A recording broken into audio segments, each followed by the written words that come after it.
How you doing, everybody? Thanks for watching segment 4 of Smacktalk. I'm Tony Gaglione. I'm Shawn. Hey! We're doing our top 5 as we do every week. This week's top 5 is the best teams in all of sports to never win a Stanley Cup or World Championship Series of some or sort. whatever the heck they play in. Yeah. Go ahead with your 5. My number 5 is something that nobody really remembers, but I do, being a West Coast kid, is the 2001 Seattle Mariners. They finished with the AL record 116 wins. Yeah, I remember. Ichiro Suzuki. They beat the White Sox in the first round of the playoffs. That's why I remember them. They beat the Cleveland Indians in the first round of the playoffs. You were smoking because they beat the White Sox. You want to Google it? Google it. That was 2000 when they were a wild card, just so you know. It's Cleveland, by the way.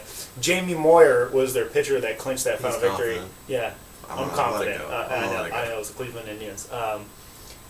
They had Jamie Moyer as their pitcher. They had Ichiro Suzuki. They had Brett Boone, who had an AL record 141 RBIs for a second baseman. They got rid of, in the past, Seattle Mariners had Alex Rodriguez, Ken Griffey Jr. They had gotten rid of all these big-name players. And then in 2000, they got a wild card berth. But then, you know, they go on 2001, and they just go on this tear of games. And then they go to the Yankees, and the Yankees just demolish them. Yeah. The Yankees went on to win the World Series that year. But might hold some relevance there. No, I know, but I mean, to say the team that was that good, to win 160, we're not talking 104 or 105, we're talking 116 games. That's a lot of series sweeps. That's a lot of wins in baseball. Okay, so my number 5 is the 1990s Utah Jazz, which is my number way 2 team. higher on your list. Yeah, number 2, yeah. And the only reason they're not higher on my list is because I watched them firsthand lose to the Bulls twice. Okay, but when you, my opinion is, when you lose to the best player to ever play the game, period, multiple times, you deserve a higher ranking. I have a big smile inside. I know. Saying that. I know. And Michael you're right. Jordan, bro. And you're right. There is nobody else better than Michael Jordan ever. There was no better point guard than John Stockton. At the time. Okay, you're right. You're right. No, ever. I'm going to give you ever. Okay. I'm going to give you ever. Okay. You're right. However, these teams, if you ixnay the Bulls, they would have won 3 championships. 3. Yeah, well, both my 2 and 3 would have at least won 1. One of them would have. Yeah, Utah would have won 2. Jeff Hornacek, John Stockton, Karl Malone. The mailman. The mailman. What kind of a name is the mailman? And they took the Bulls to Game 6. Banging other dudes' wives. There you go. Game 5, Game 6. I remember Game 6, the final game that Jordan ever played for the Bulls. Juke Byron Russell broke his knees and hit that shot from the free throw line, basically. Did a pop shot. Sealed the win. Sealed the win. And then you had a shot from Hornacek or Stockton, one of the 2 little white guys running around the court. I think it was Hornacek. Whatever. And it went in and out. Basically in and out. It would have forced a Game 7. And it was in and out. That team was amazing. If anybody how many times did it go in and out? I don't know. But it went. It was like one of those I don't care. The world stops. Yeah, it was. It's like one of those that you just. You know what kills me is that almost every championship the Bulls won was a close one, and it wasn't in Chicago. No, every time they clinched the game, it was in some other city, and it's the same thing with the Blackhawks. The Blackhawks won two Stanley Cups. Yeah, one in Philly and one in Boston. And one in Boston. Yeah. Nobody gets to celebrate at home. No. It's ridiculous. Chicago's because they'll riot. Well, that's what they did in their third championship. Yeah. My number 4. It's not my fault. Is your Tony's city's never get a chance to riot. Pittsburgh is a classy city. When they win Super Bowls, they don't riot. Okay. My number 4 team is Tony's number 3 team. It's the Buffalo Bills. The 89-92 Buffalo Bills, who were awesome. Yeah, without Bruce Smith is probably the best defensive tackle ever to play the game. Yeah. In their first Super Bowl, they played the Giants, who had Lawrence Taylor, Phil Simms, and everybody knows that because it was wide right. Wide right. That remember that the call. Yeah, the field goal would have won the game, and it's wide right. And I remember the call. And then they go up in the 91 Super Bowl, the 90 season, and they play the Washington Redskins with Mark Thigpen and Mark Ripken. Oh, whatever. Yeah. Exactly. Not whatever. Thigpen was the other guy. Not whatever. Mark Rippon was a great quarterback. And then who was the old wide receiver that they had? Fast little black dude. Brian Mitchell. Yeah. Who was a good wide receiver. Yeah, he was. But they weren't talent level wise equal with the Buffalo Bills. It's one game. And that's the thing, and the Redskins beat them, and then... It's one game. Then you go 57-17 against the Dallas Cowboys. Yeah. Who you can't play? It's Emmitt Smith, it's Michael Irvin, it's Troy Aikman. It's the all-star team. Yeah. Daryl Johnston. Yeah. Moose. The Moose. Yeah. I mean, come on now. Hey, can anyone name the Dallas Cowboys offensive line? Nobody. But they remember Emmitt Smith and Troy Aikman. All right. I bet you Emmitt Smith and Troy Aikman still buy those guys' stuff. That's great. Guarantee you. Because nobody knows who they are. How many years more did it take Emmitt Smith to break Walter Payton's rushing record? Hey, don't worry. He broke it in Arizona. That's all that matters. What does that matter? What does that matter? Hey, how many years more did it take? How many more games did it take? Okay. Then they went on, not just the 52-17. They went back to the Super Bowl for a fourth time. It's like, Jimmy Johnson took them there, yeah. I remember. And they lose to the Cowboys again. And they got murdered again. And I remember this because I was a child, and my parents used to do those like Super Bowl for Jim Kelly and Thurman Thomas especially. Here's the best trivia question almost ever. Okay, because I know you'll get it because you're just as big a sports fan as me. Okay, this is live on the air. Never asked this guy this in my entire life, but Leon Lett. Somebody forced the fumble from Jim Kelly on a sack. Leon Lett picks it up. He's running for the touchdown. He puts the ball behind his back. Well, who's the wide receiver? Don Beebe. Don Beebe. Yes. That play. You saw it. Yeah. That's ridiculous. Yeah. It's almost as bad as... like 5? No, it was like 10. Come on. I'm serious, though. Yeah, I was like 10. Who knows that? Don Beebe's guy slapped it out of the way in. You thought that was the dumbest play ever. 64-17. You thought that was the dumbest play ever until you see Deshaun Jackson set the ball down to the 1 yard line. Yeah. That just eclipsed it. And in Philly. Yeah. It's ridiculous. Cal, twice. UCLA, don't. Sorry, excuse me. Cal, I'm sorry. UCLA. It's sorry. But anyways, yeah. I'm sorry. I'm sorry. I don't mean to dog your California hang 10 surfer dude kind of thing. You know what I'm saying? Anyways, Chi-Town in the house. Bears. We don't deal go with to that, your bro. number 14. Go to your. We don't deal with that, bro. My number 14 is the 1990s New York Knicks, who lost to the Bulls many times as the Bulls went to the championship. The only reason they're higher than Jazz is because they faced the Bulls more times than Jazz did. Okay. You know what I'm saying?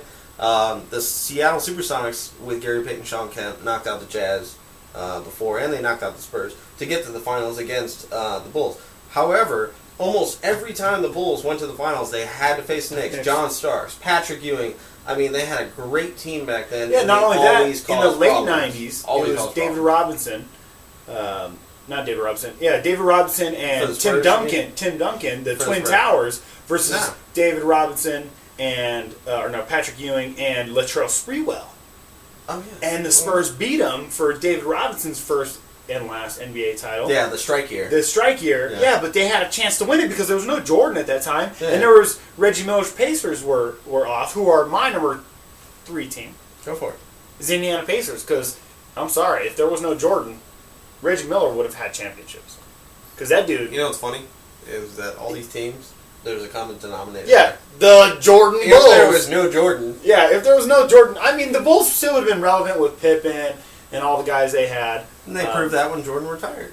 Yeah, they didn't go to the championship 2 years in a row. The Rockets won it. They lost to the Knicks. And then the Knicks lost to the Pacers when Reggie Miller just rattled off like 3 3-pointers in a row in the final 13 seconds of the game to win the game in Game 7 or something. And the Houston Rockets and Akeem Olajuwon. Sam Cassell, Vernon Maxwell. Robert Horry. There you go. Oh, man. The Rockets were hot. Rockets were tight. Yeah, that's why they can't be on our list, because they won 2. Yeah, they won 2, exactly. They won 2 in a row. And their final victory was a 4-0 sweep against Shaq. Hakeem Olajuwon. 4-0 sweep against Shaquille O'Neal's Orlando Magic. Penny Hardaway. Remember the old commercials? The doll? Yeah, that was awesome. Ever. That's I used to wait for new ones.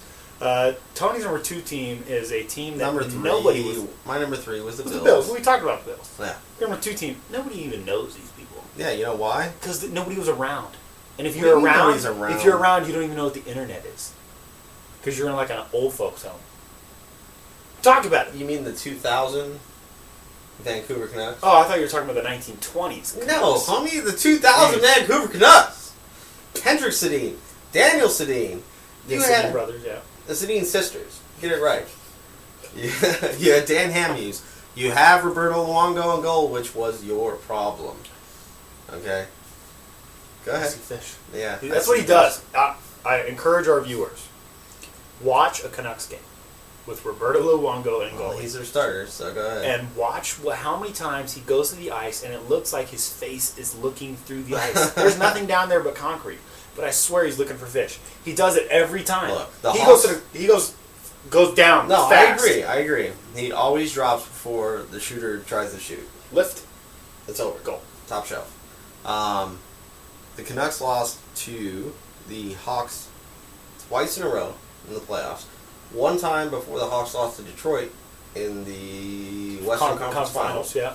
And the next time before the Hawks won the Stanley Cup. That was right when the Detroit Red Wings got on their little Stanley Cup roll. And then the next year they actually made it to the Stanley Cup, and everybody's really hopeful. They lost to Boston.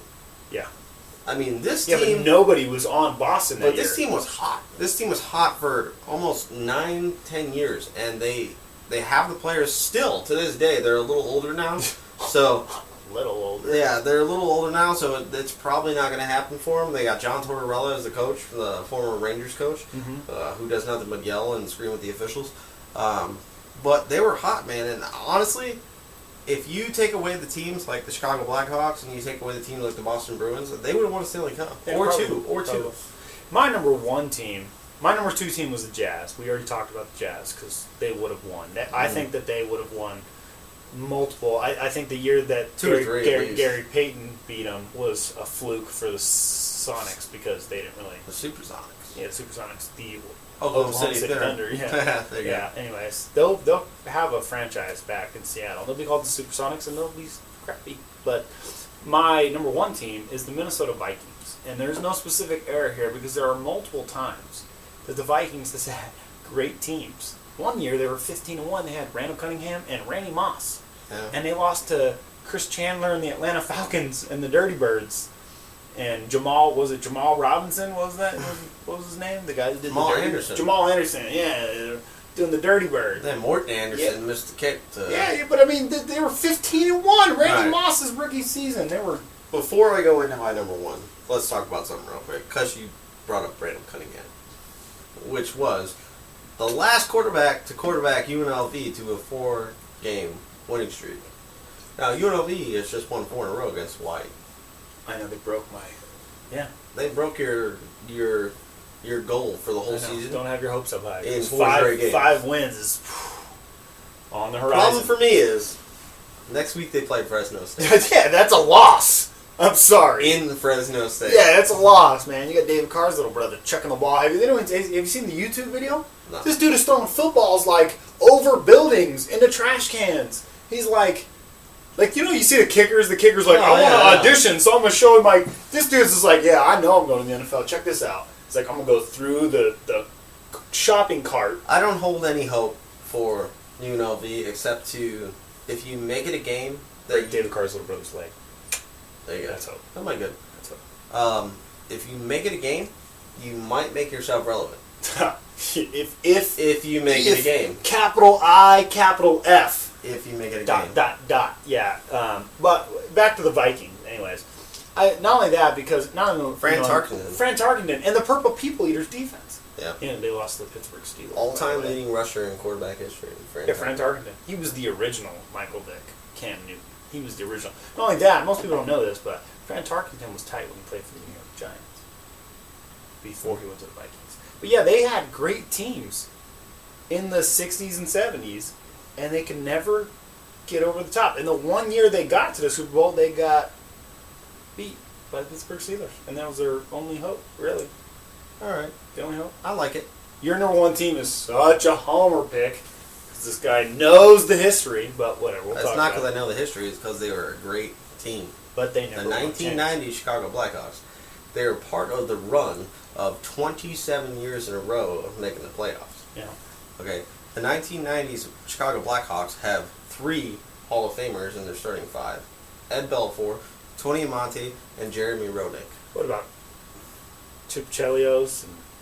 Chris Chelios. 4 Hall of Famers. Chelios. Chris Chelios. They had Gary Suter. They had Steve Smith. They had Joe Murphy. They had... Isn't Suter a coach now? I don't know. Tony Monte is a coach. Jeremy Roenick does NBC Sports. Eddie Olczyk played on that team, who does the NBC Sports and is the personal announcer for the Chicago Blackhawks. Ed Belfour is one of the greatest goalies of all time, the Eagle. That's what they used to call him. They did make it to the Stanley Cup, and they lost to the Pittsburgh Penguins, which you can't blame them because they had Mario Lemieux and Jaromir Jagr back in the day. Yeah. So, I mean... but Mario. 27 years in a row of making the playoffs. Yeah, and then they won in 2010, 2013. Yeah, sure, so yeah. We but can't really put them on the not list. with any of those players. No, you're right. Not one of them. And after those players left, they had quite a few down years and failed to make the playoffs. No. Jeremy Roenick made the playoffs with the Kings. He made the playoffs with the Sharks. No, I'm saying the Blackhawks, when they lost those players. Oh, yeah. They were voted the worst franchise in all of sports. They're still voted the most hated franchise in all sports. Well, that's fine because here it is, baby. Hawks in the house. Do you hate it? I'd love to hear about it. Comment on the ball. Yeah, definitely. If you have a better team that you think has never won a championship of any kind, make sure it's not like water polo or something, or lacrosse. There you go. Because we don't know anything about that. And if you'd like to educate us, that's fine. Leave a comment down below. I'm Shawn Adams. Shawn Gaglione. This is Smacktalk. Wait. I'll hit the camera this time. You ain't going to hit the camera. Oh! I tried to swat it. The Kim Mutombo.